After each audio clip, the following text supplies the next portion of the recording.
हरी और दिया की हाल ही में शादी हुई थी। दिया बड़ी ही सुलझी, समझदार और खूबसूरत लड़की थी।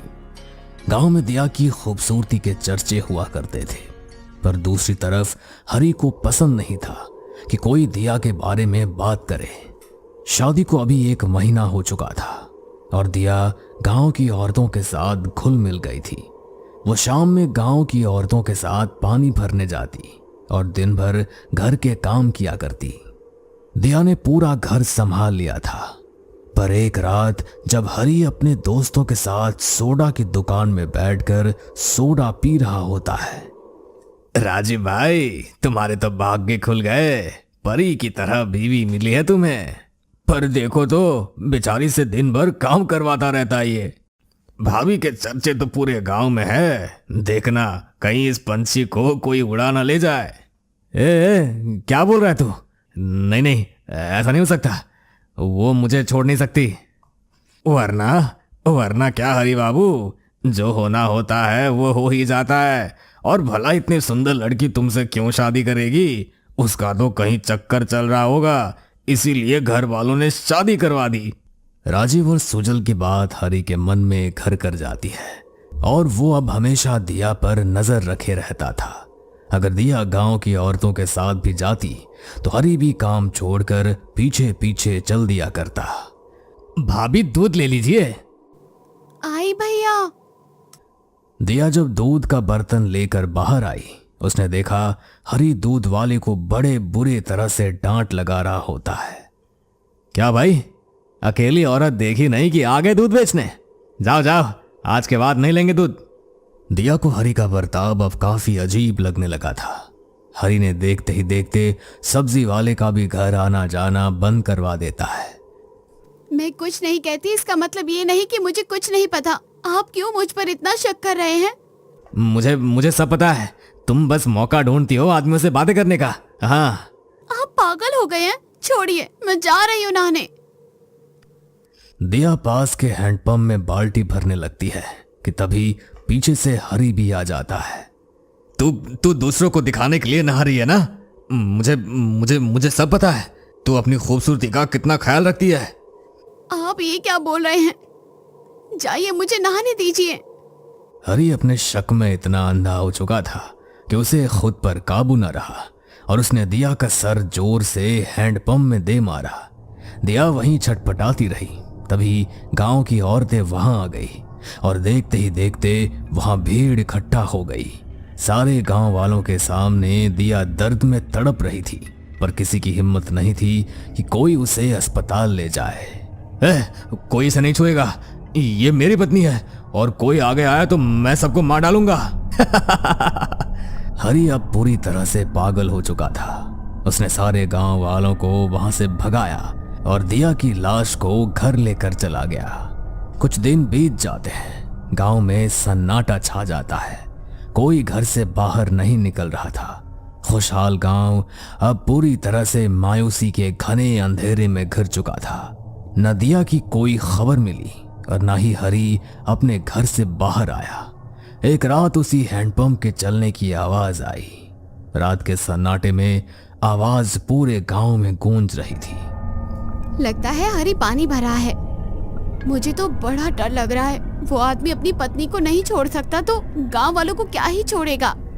अरे भाग्यवान, तुम चिंता ना करो, मैं अभी जाकर उसे मुखिया के पास ले जाता हूँ। ये कहकर केशव जोश में हैंडपंप के पास चला जाता है, पर उसे क्या पता था वहां हरी नहीं, उसकी जगह एक चुड़ैल केशव का इंतजार कर रही थी। कहाँ है? कहाँ रखा है उसे? मुझे नहीं पता, मुझे छोड़ दो। चुड़ैल केशव की बात सुनकर गुस्से में उसका सर हैंडपंप में पटक पटक कर मार डालती है। अगले दिन केशव की लाश हैंडपंप के पास बड़ी बुरी स्थिति में मिलती है। हे भगवान, ये क्या अनर्थ हो गया? अब मैं क्या करूंगी? अगली रात फिर उस हैंडपंप के चलने की आवाज आने लगी। इस बार सामी उस हैंडपंप के पास चली जाती है। तुमने मेरे पति को मार डाला। कहाँ है वो? कहाँ रखा है उसे? मुझे नहीं पता, पर मुझे मेरा पति चाहिए। चुड़ैल सामी को भी हैंडपंप में पटक पटक कर मार डालती है। गांव में 2 मौत होने के बाद कोई भी रात में उस हैंडपंप के पास नहीं जाता था, पर अब वो चुड़ैल घर घर दस्तक देकर सवाल पूछा करती। कहाँ है वो? कहाँ रखा है उसे?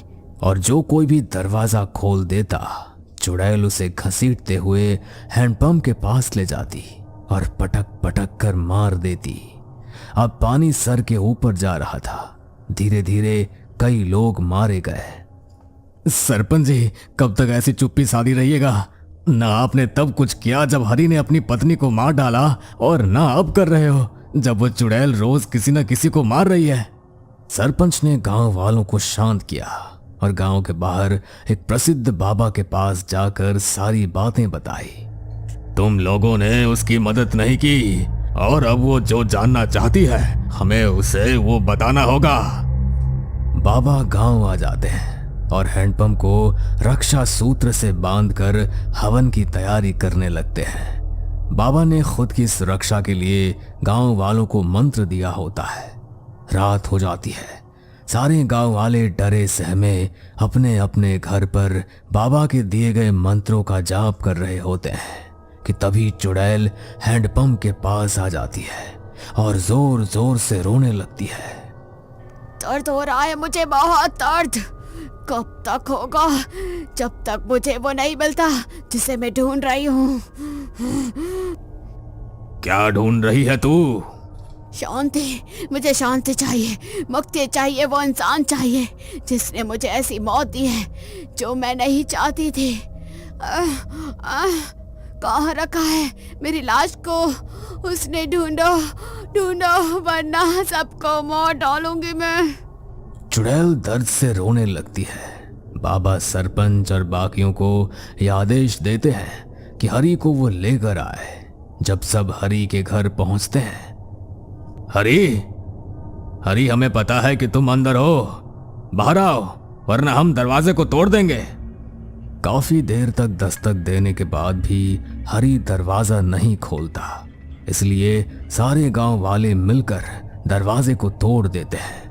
अंदर से काफी बुरी बदबू आ रही होती है और हरी जमीन पर बैठा रो रहा होता है। माफी माफी माफी, मैंने तुम्हें मारा है ना, पर क्या करूं, तुमसे बहुत प्यार करता हूं। हरी ने दिया की लाश को चेयर से बांध रखा था और उसे बातें किया करता था। सारे गांव वालों ने हरी को वहां से निकाला और बाबा के पास ले गए। चुड़ैल हरी को देखकर जोरों से हंसने लगती है। आ गया तू, अब मैं अपना बदला लूंगी। हरी चुड़ैल को देखकर पहचान जाता है कि वो ही दिया है और भागते हुए चुड़ैल के पास चला जाता है। दिया, तुम्हें पता है मैंने तुम्हें कहां नहीं ढूंढा? चलो घर चलो दिया। हरी अब पूरा पागल हो चुका था। चुड़ैल ने बिना समय गवाए हरी को पूरे गांव में घसीटा और जीते जी उसके 2 हिस्से करके हैंडपंप में लटका दिए। शांति मिली मुझे, शांति। बाबा ने चुड़ैल की लाश का पूरे क्रियाकर्म के साथ अंतिम संस्कार किया और बेचारी दिया की आत्मा को मुक्ति मिल गई।